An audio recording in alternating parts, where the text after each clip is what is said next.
Mwihangane ni umuntu wari umpamagaye. Gese nawe mfite bamamagara ko nari kurangara. Ubu turi kuganira ku bintu by'ingenzi. Ariko wowe wirangariye nje wigeze ubona nahumza narimo. Wapi wirangara.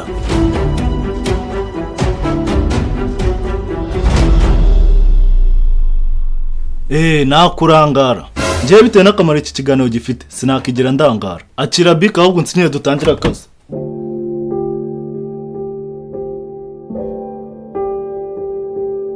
Kuri kuma se sinya nyine. Ese kuri kuma telefone niyo ndasinyisha.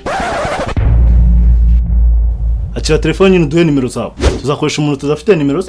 Yenza makesha. Wavuze nkaguhamagara uriya mukobwa.